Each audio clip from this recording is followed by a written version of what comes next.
사랑하는 성도 여러분, 여러분들은 어떠십니까? 우리는 예수를 믿고 있는데요, 오늘 본문의 말씀을 보면 이렇게 표현하죠. 우리는 그들이 우리와 동일하게 주 예수 그리스도 예수의 은혜로 구원받은 줄을 믿노라 하노라. 그러니까 이 구원의 기쁨에 특별한 사람들만이 아니라 예수 그리스도를 나의 왕, 나의 주님으로 모신 사람들에게 그리스도의 구원의 은혜를 받았다라고 하는데, 이 구원받았다고 하면 하나님이 우리의 생활을 책임져 주시는 게 당연할 텐데, 그래서 잘 못 느낄 때, 아니 오히려 더 예수 믿기 전보다 예수 믿고 나서 더 갈등되고 삶이 좀 피곤하고 고난을 당하는 이유는 정말 하나님이 계시지 않는 거 아닐까라고 하는 이야기 속에 그 이야기를, 이 문제를 해결하지 못하고 신앙생활 하다 보면 거기에서 나온 이 바트오만처럼 우리도 회의주의자가 될 수밖에 없다라고 하는 것이 아니겠어요?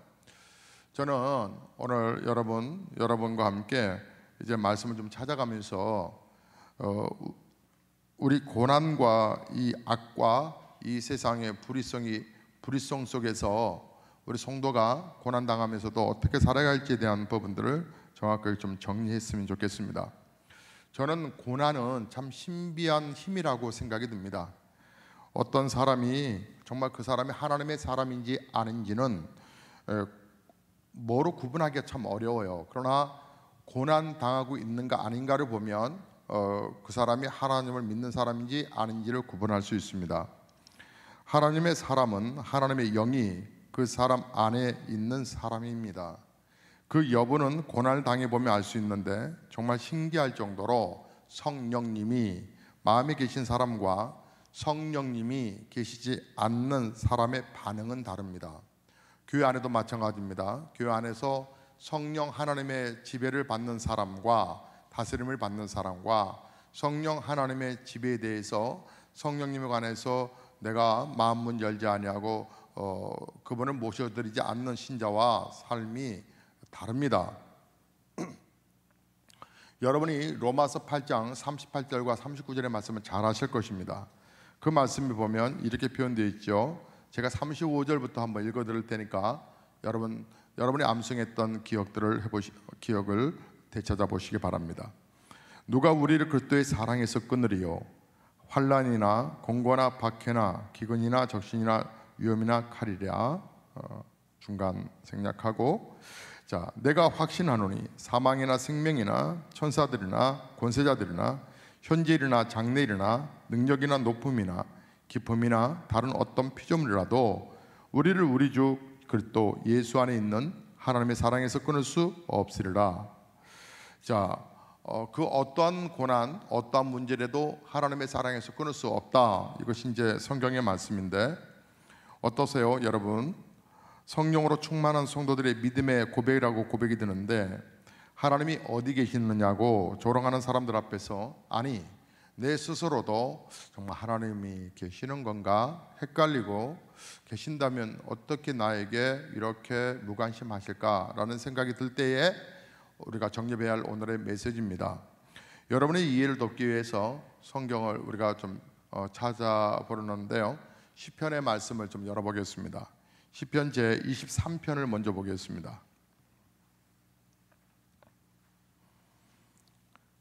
23편 다 함께 1절부터 6절의 말씀을 봉독해 보시겠습니다. 여호와는 나의 목자시니 내게 부족함이 없으리로다. 그가 나를 푸른 풀밭에 누이시며 쉴만한 물가로 인도하시는도다. 내 영혼을 소생시키시고 자기 이름을 위하여 의의 길로 인도하시는도다. 내가 사망의 음침한 골짜기로 다닐지라도 해를 두려워하지 않을 것은 주께서 나와 함께 하심이라. 주의 지팡이와 막대기가 나를 안위하시나이다. 주께서 내 원수의 목전에서 내게 상을 베푸시고 상을 차려주시고 기름을 내 머리에 부으셨으니 내 잔이 넘치나이다. 내 평생의 선하심과 인자하심이 반드시 나를 따르니 내가 여호와의 집에 영원히 거르라. 아멘. 사랑하는 성도 여러분, 여러분 이 시편 제 23편이 여러분의 신앙 고백이십니까? 정말이요? 부족함이 없으시다고요? 부족한 것 때문에 열받아 하지 않아요? 힘들지 않으세요? 평생 하나님이 여러분과 함께 할 걸 확신하세요? 아니, 거짓말하지 말고 정말 확신하시냐고요? 믿어지세요? 그러면 고난 앞에서도 여러분 흔들리지 아니하시겠네요? 볼게요. 22편을 보겠습니다. 자, 22편에 보면 시편이 얼마나 하나님을 잘 섬긴 사람이에요. 시편 제22편, 우리가 23편 금방 봤는데 정말 다윗이 쓴 시인데 다윗이 얼마나 하나님을 잘 섬겼어요. 그런데 그에게도 인생의 고난이 찾아왔어요. 고통스러운 상황이 있었어요. 다윗의 고통을 정리하면 세 가지인데, 하나는 고난이 너무 심해서 하나님이 자신을 버리셨나 의심이 될 정도라는 거예요. 자, 1절 읽어봐요. 1절 읽겠습니다. 시작.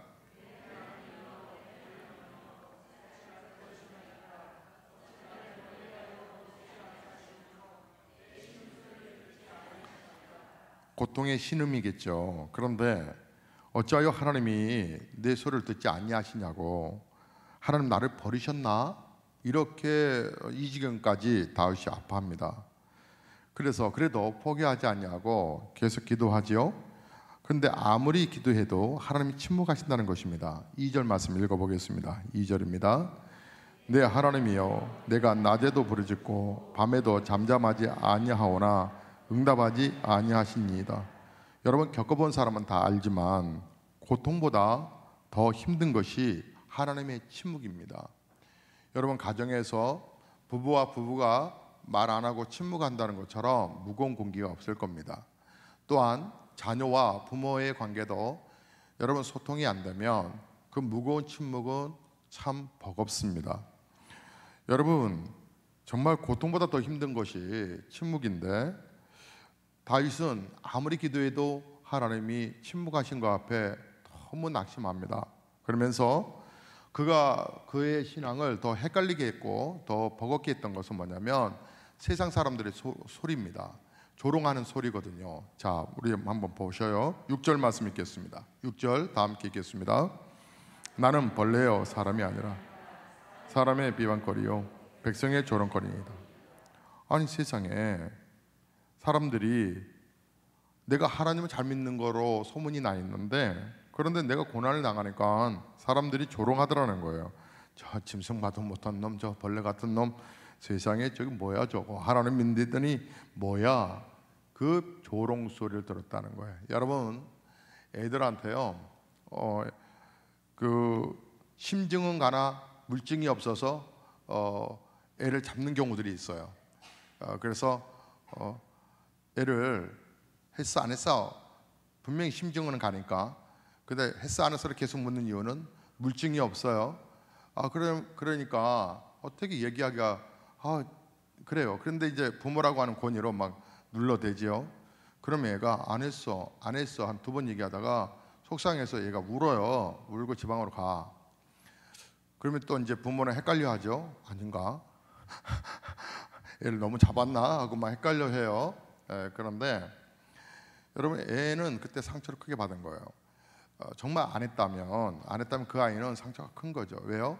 사람이 정말 억울한 게 뭐냐면 안 했는데 했다고 오해받는 거거든요. 오해받는 거. 사람 소리에 상당히 민감해요. 여러분 민원이라는 얘기 교육청이나 구청이나 시청이나 어디나 그 민원 하나 넣으면 공무원들이나 정말 그 관계자들이 엄청 피곤해하고요.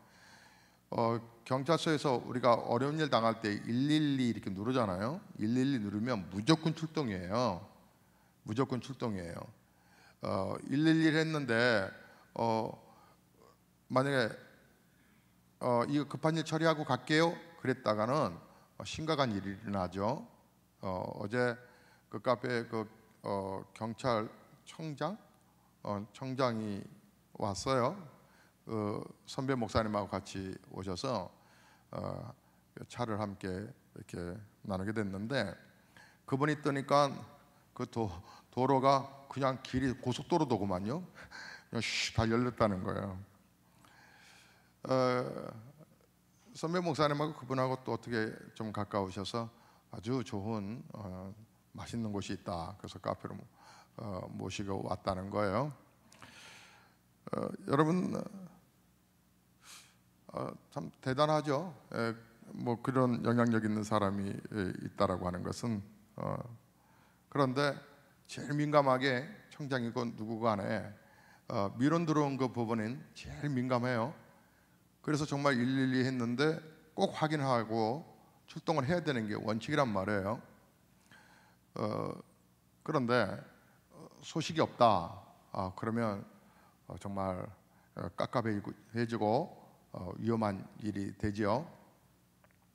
그만큼 이게 침묵이라고 하는 것은, 소통이 안 되고 침묵이라는 것은 고문과도 같은 건데, 무엇보다도 다른 사람들이 얘기하는 이 얘기에 더 속상한 거예요. 더 속상한 거예요. 민주주의 나라일수록 민원에 대해서 예민하다고 그러잖아요.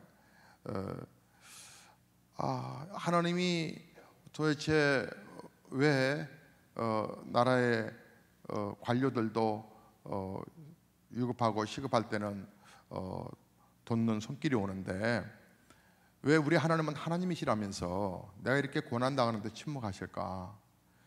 더군다나 사람들이 야, 너 헛믿었어, 너 속은 거야, 이렇게 비방하고 아이고 저 바보 같은 놈 하면서 조롱하는 그 소리 앞에 어떻게 견뎌내겠어요?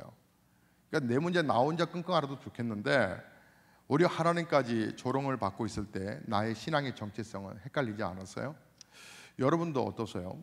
예수 믿는 것 때문에 힘들고 버겁지 않았어요? 22편이 끝나고 나서 23편에서 1절이 여호와는 나의 목자신이라고 고백했던 다윗의 심정은 바로 고난 가운데서도 비록 하나님이 침묵하셨고 내 삶에 피부적으로 와닿지 않은 듯 하였으나 이 다윗의 마음에는 하나님의 영이 있었거든요. 그 하나님의 영이 자기를 지배한다는 걸 알았어요. 그래서 고난 가운데서도 하나님께 감사를 하는데 한번 보셔요. 3절 말씀 보겠습니다. 자, 3절 말씀 읽어보시겠습니다. 이스라엘의 찬송 중에 계시는 주여, 주는 거룩하시니이다. 아니, 주는 거룩하시다고 탄식하는 것 같다가 절망하는 것 같다가 다시 찬송하고요, 또 기도하다가 또 시험 들었다가, 그래서 결국은 그렇게 갈등하면서 22절을 보시면 22절에 있겠습니다. 내가 주의 이름을 형제에게 선포하고 회중 가운데서 주를 찬송하리로다. 그는 탄식하는 것 같지만, 투정하는 것 같지만 다시 찬송하고 기도하고 또 투정하는 것 같지만 다시 찬송하고 결국은 찬양으로 마치게 되는데 그 26절 말이에요. 26절에도 이렇게 표현합니다. 26절 읽겠습니다. 겸손한 자는 먹고 배부를 것이며 여호와를 찾는 자는 그를 찬송할 것이라. 너희 마음은 영원히 살지어다. 아니, 여호와를 찾는 자는 그를 찬송할 것이라고, 이것을 어떻게 설명해야 되죠? 다윗과 함께 하신 성령님께서 그렇게 하신 건데요. 여러분이 오늘 그 시편 22편을 쭉 이렇게 보시다가 낯설지 않네. 시편 22편이 왜 이렇게 낯설지 않을까? 자, 낯설지 않는 이유는 이게 바로 예수님의 십자가 달리실 때 겪으셨던 그 사건이 먼저 시편 제 22편에 애견됐기 때문에 그렇습니다. 자, 그러면 여러분 시편 제 22편을 예수님의 순환과 더불어서 한번 초점을 맞춰서 한번 보도록 하겠습니다. 1절에서요. 내 하나님이여, 내 하나님이여, 어찌하여 나를 버리셨나이까? 신약 성경은 어떻게 표현됩니까? 뭐라고 표현되어요? 헬라어로 해보세요. 헬라어를 언제 이렇게 다 맞히셨어요? 엘리 엘리 라마 사박다리, 나의 하나님 나의 하나님 어찌하여 나를 버리셨나이까? 같지요. 예수님께서 겟세마네 동산에서 아버지의 할 수만 있으면 이 잔을 내게서 옮기시옵소서 밤이 맞도록 간절하게 기도했지만 기도 응답이 없으셨죠.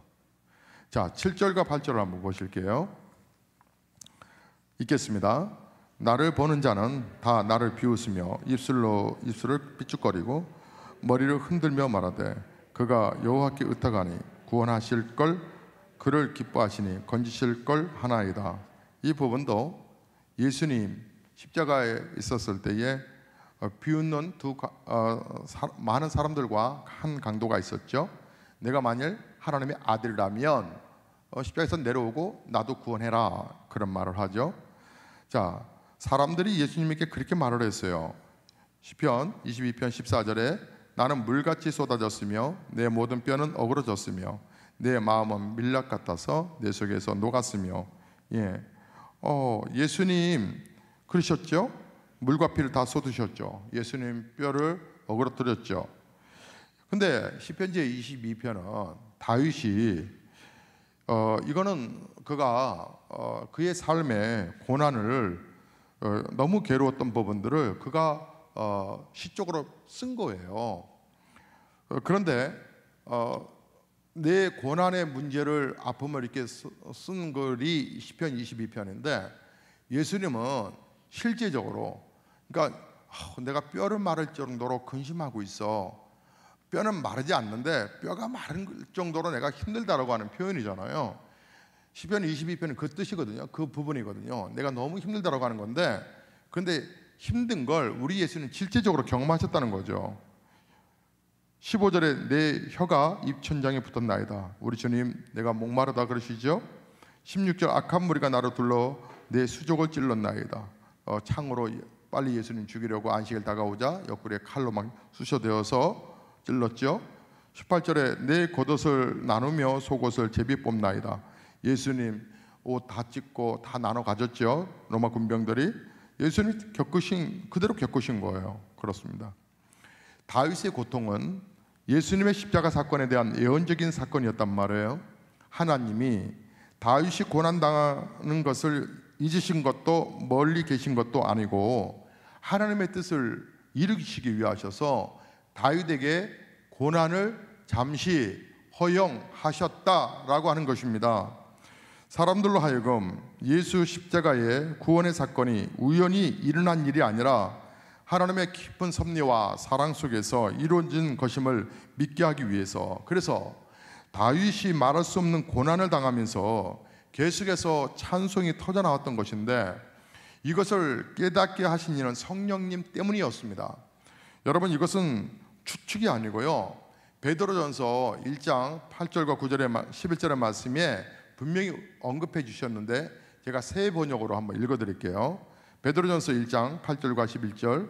여러분은 그리스도를 본 일이 없으면서도 사랑하며 지금 예수를 보지 못하면서도 믿으며 말로 다 표현할 수 없는 즐거움과 영광을 누리면서 기뻐하고 있습니다. 여러분은 믿음의 목표, 곧 여러분의 영혼의 구원을 받고 있는 증거인 것입니다. 예언자들은 이 구원을 아주 자세히 살피고 연구했습니다. 그들은 여러분이 받을 은혜를 예언하셨는데 누구에게 또는 어느 때에 이런 일이 일어날 것인지를 그들이 연구할 때에 그들 안에 계신 그리스도의 영이 그리스도인에게 닥칠 고난과 그 뒤에 올 영광을 미리 증언하여 드러내 주셨다는 건데요. 여러분, 너무나 놀랍지 않습니까? 성령님께서 다윗에게 역사하셔서 고난 중에서 찬송하게 했다라고 하는 것이죠. 고난 속에 있으면서도, 응답이 없으면서도, 사람의 비방소를 들으면서도 표현할 수 있었던 것, 이것이 바로 전천후 신앙이 아닐까요? 콜리텐붐 여사, 그 여사가 나치 그 강제 수용소에서 갇혀서 정말 가진 고초를 다 당했습니다. 그의 11살 된 누이도 잃었고요. 사람들은 그가 이제 고난을 이제 풀려났을 때 이 고난을 도대체 어떻게 견뎌낼 수 있었느냐고, 이 엄청난 시련을 어떻게 견뎌냈냐고 묻자 그는 이렇게 대답을 했습니다. 어떻게가 아니라 누구로부터 그 시련을 견뎠는지 다시 물어봐 주십시오. 누구로부터 이 고난을 견디게 되었는지를 다시 물어봐 주십시오. 그는 하나님을 믿었던 성도였는데 하나님이 이 고난을 견디게 하셨다는 것입니다. 그렇습니다. 성령님 때문에 하나님의 자녀는 이해할 수 없는 고난을 겪으면서도 오히려 성도는요, 하나님을 향하여서 찬송하고 감사하게 되는 것입니다. 앞서 언급한 바트 어만과 같은 무신론자들은 이유 없는 고난, 내가 어떤 문제가 있어서 고난당하는 거야 당연한 거겠지만 이유 없는 고난을 당하면 사람들은 다 하나님을 버리고 떠날 것이야 라고 그는 그렇게 떠벌리며 다녔습니다.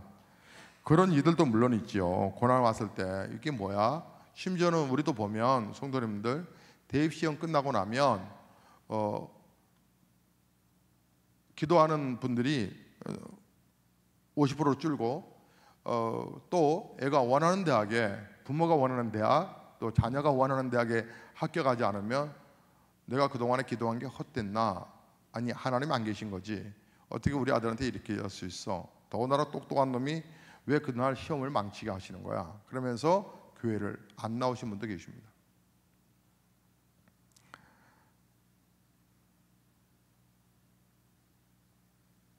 무신론자들은 이유 없는 고난을 당하면 신은 어디 있어 도대체? 아니면 운명론에 빠지기도 하고요. 그런데 여러분 아십니까? 고난 중에 오히려 하나님을 믿고 믿는 정도가 아니라 고난 중에 성도가 감사하고 찬송하며 하나님을 사랑하는 이들이 의외로 많다는 거. 하나님을 믿는 사람 병 안 들까요? 병 들어요. 목사도 아팠던 적이 심하게 아팠던 적이 있었잖아요. 병이 들어요. 사도 바울도 육신의 가시가 있었다 하잖아요. 하나님을 의지하는 사람도 사업을 하다가 실패할 수 있어요. 여러분 신실한 집사님의 자녀도 좋은 대학 못 갈 수도 있어요. 가정의 어려움을 겪을 수도 있고요. 또 부부간의 갈등도 심할 수 있고요. 다른 사람에게 정말 오해받고 중상모략을 당해서 괴로울 때도 성도도 있어요. 자, 21세기에 지난 약 2000년을 합한 것보다도 많은 기독교 순교자가 생겼는데 지금도요 매년 2만 명 이상의 크리스천들이 초용되고 수백만 명이 복음을 전한다고 하는 것 때문에 모슬렘이나 북한에도 억류되어 있는 거 여러분 아세요? 그러나 성도들은 이와 같은 때에 하나님을 의심하고 떠난 것이 아니라 하나님을 더 가까이 합니다. 고난 중에 오히려 더욱 믿음이 커지고 감사와 찬양을 드리는 이들이 수도 없이 많습니다. 함께 하시는 성령님 때문에 그런데요. 1977년도에 이 중국의 공산당이 공식적으로 대담한 선언을 했어요. 우리는 종교가 미신이고 그리고 혁명을 지키는 일들 앞에서 혁명을 지연시키는 쓸데없는 그러니까 마약이다. 마약이다. 그래서 종교는 우리는 지금 현재 중국의 소수의 기독교인들이 남아있지만 그들은 모두 늙었다. 20-30년 후면 기독교는 사라질 것이다. 그래서 중국에서는 기독교가 끝날 것이라고 말을 했는데 그런데 오늘날 중국의 기독교는 매년 여러분 25,000명씩 늘고 있답니다. 성령님은 우리가 고난 중에 힘들어할 때 성령님은 더욱 함께 하나님께 나아갈 수 있도록 우리와 함께 하시는데 다윗도 안타까워하면서 삶이 정말 고통스러우면서도 놓지 않는 게 있습니다. 그것은 하나님입니다. 주를 전적으로 의지하면서 부르짖었는데요 11절에 보면 나를 멀리하지 마옵소서 환난이 가까우나 도울 자 없다고 19절에도 하나님 멀리 계셨다라고 느껴지나 봐요. 여호와여 멀리하지 마옵소서 나의 힘이시여 속히 나를 도우소서. 어느 목사님이 사랑하는 딸을 먼저 천국에 보내게 됐답니다. 그 일이 있고 난 뒤에 많은 그 고통의 시간을 보내게 됐는데 새벽기도 시간에 갑자기 죽은 딸이 생각나서 한없이 울었답니다. 그날은 종일 울었고 그 주간은 내내 울었고 그날 하나님이 그런데 그렇게 아파하고 힘들어하는 그 목사님에게 하나님의 음성이 이제 마음속에 울리더라는 거예요. 마음이 괴롭지? 네 딸이 잊혀지지 않지? 네 하나님 그래 이제 좀 내 마음 좀 알겠니? 무슨 뜻입니까? 나도 십자가에서 네 사랑하는 아들을 잃었단다. 왜 주님과의 이 영적 교통을 하면서 그 목사님의 마음속에 그 목사님이 그제서야 독생자를 주신 예수님을 주신 하나님의 심정이 어떠했는지를 느낄 수 있었다라고 말을 합니다. 사람들은 하나님은 왜 악에 대해서 아무런 행동도 하지 아니하실까라고 질문합니다. 그 대답이 십자가입니다. 존 스투트 목사님이 아시아 여러 나라를 여행하다가 아시아는 거의 불교 쪽이잖아요. 불상을 본 소감을 이야기를 이렇게 했습니다. 불상 앞에 서게 되니 경외감이 듭니다. 가부좌를 틀고 앉아 팔짱을 끼고 눈을 감고 입가에 엷은 미소를 머금고 세상의 번뇌에 대하여 초연한 표정을 지은 부처상을 보면서 불현듯 십자가의 예수님을 생각하였습니다. 외롭고 뒤틀리고 처절한 고문을 당하신 분, 손과 발에 못 박히고 옷이 찢겨지고 사지가 비틀어지고 이마에는 가시가 찔려 피가 흐르고 입술은 말라 갈증을 견딜 수 없었고 하나님으로부터도 버림을 당하신 분, 이것이 바로 우리를 구원하신 주 예수님이십니다. 성령님은 우리에게 영원한 천국과 지옥을 바라보게 하십니다.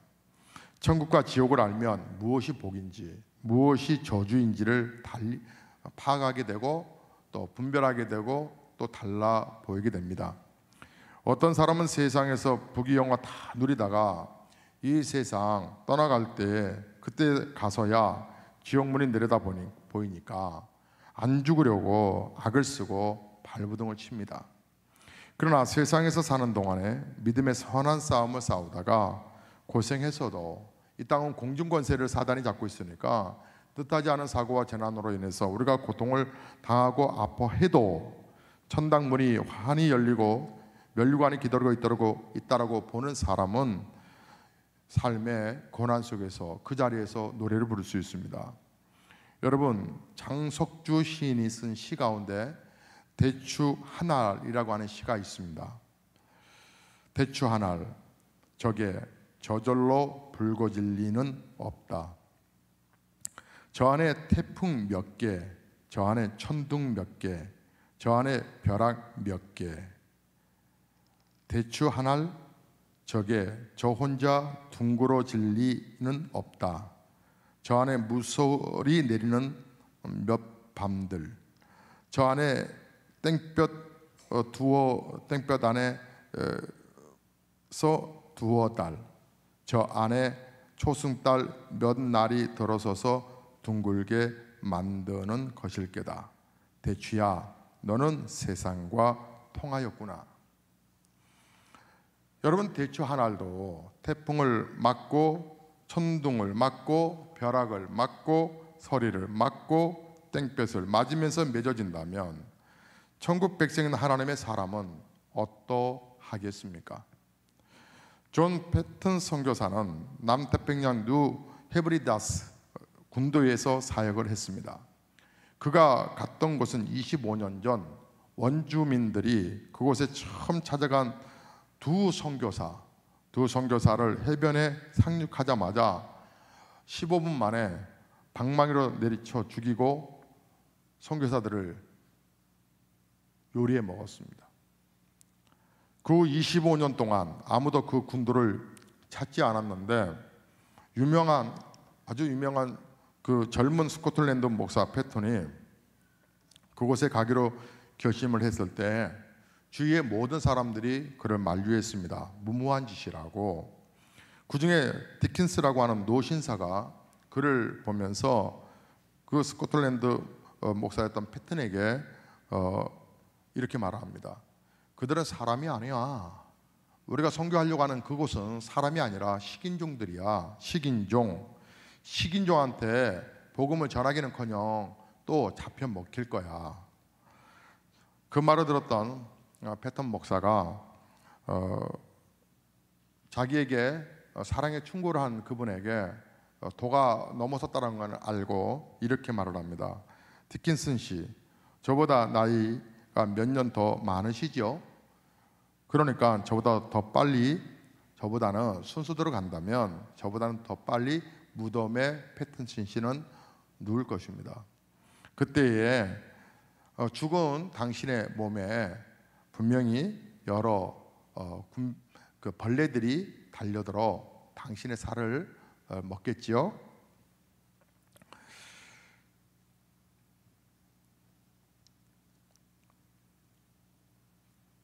예수 그리스도를 섬기고 높이다가 또 그분의 이름을 증거하다가 내가 식인종에게 잡혀 먹을 수도 있겠죠. 그런데 벌레들에게 내가 죽어서 먹히든 내가 식인종에게 먹히든 그게 무슨 상관일까요? 어차피 최후 심판의 날 난 내 몸이 부활하여 우리 주 예수 그리스도처럼 깨끗하게 부활할 텐데 말이에요. 패트는 뉴 헤브라디스 군도에서 그 이후에 43년을 살았습니다. 43년 동안에 곳에서 아내와 자녀를 그 땅에 묻었고 무서운 질병과 또 난파, 또 친구들과 개신자들의 또 배신들, 또 그 이후에 들어온 선교사들의 또 순교들 등등. 하지만 다른 한편으로는 그는 군도 전체가 변화되고 예수님을 믿게 되는 것을 늘 환상을 바라보며 그의 생애를 그렇게 바쳤다고 합니다. 사랑하는 성도 여러분, 우리 가운데 감당키 어려운 고통을 겪는 분이 계실 것입니다. 하나님이 정말 나를 잊으셨나? 하나님 나를 버리셨나? 라고 하는 생각이 되시는 분도 계실 겁니다. 여러분의 고통 속에서 부르짖는 신음소리를 하나님이 듣지 않는 것처럼 여겨져서 여러분 허무주의에 빠진 분도 계실 것입니다. 심지어는 네가 그렇게 교회에 헌신하고 충성하더니 거짓골 됐다라고 말하는 그렇게 아마 그런 사람들도 있을 것입니다. 성령 하나님의 음성을 여러분 의지하셔야 되고 음성을 들으셔야 합니다. 여러분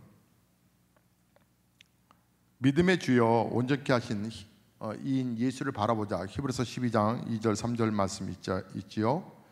거기에 말씀에 이어가는 말씀은 이렇게 표현됩니다. 그는 그 앞에 있는 기쁨을 위하여 십자가를 참으사 부끄러움을 개의치 아니하시더니 하나님 보좌 우편에 앉으셨느니라. 너희가 피곤하여 낙심하지 않기 위하여 죄인들이 이같이 자기에게 거역한 일을 참으신 일을 생각하라 그랬습니다.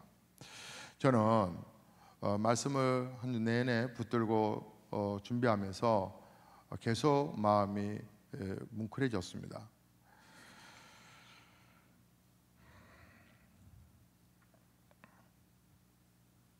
사랑하는 성도 여러분, 예수 믿으면 참 좋은 일들만 있으면 참 좋겠지만 이 세상은 마귀가 공중권세를 잡고 있기 때문에 여러분 우리가 때로는 혼자 사는 듯한 그런 외로움과 때로는 절망 속에 우리가 참 버티기 힘들지만 정말 끝까지 이렇게 살아야 되나라고 하는 낙심도 찾아올지라도 우리는 놓치지 말아야 될 게 있습니다. 여러분 이 앞에 강대상 앞에 있는 꽃들은 다 인테리입니다.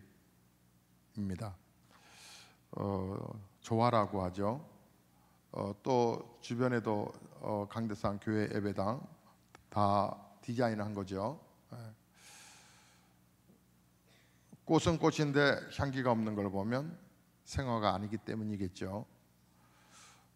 성도는 성도인데 성도의 향기가 없으면 살아있는 신앙이라고 살아있는 성도라고 말할 수 없겠죠. 정말 하나님 살아계시거든요. 저는 하나님의 사랑을 어떤 방법이든지 잘 전하고 싶습니다. 왜냐하면 그분은 살아계시거든요. 여러분 우리가 하나님의 은혜가 아니면 한순간도 정말 숨을 쉴 수가 없습니다. 여러분 이 땅을 보지 마시고 하나님 나라를 보셔야 합니다. 하나님 나라를 보셔야 여러분이 정말 초연한 신앙의 믿음으로 설 수 있습니다. 사랑하는 성도 여러분, 고난은 다 당합니다. 그건 누구도 예외 아닙니다. 다 고난 속에 있지만 고난 속에서도 살아계신 하나님을 볼 수 있는 믿음으로 여러분이 초연하게 인내하신다면 정말 다윗이 훗날에 승리했던 것처럼 여러분도 승리하게 될 줄로 분명히 믿습니다. 우리 모두에게 주신 구원이라고 오늘 설교의 본문의 내용 아닙니까? 우리 모두에게 주신 구원의 은혜, 그리스도의 사랑입니다.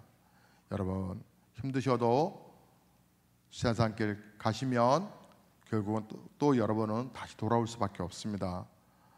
하나님은 살아계시거든요. 하나님을 더 알되 힘써 알기를 바라고요. 하나님께 기도함으로 인해서 주님의 기쁨이 되시기를 주의 이름으로 축복합니다.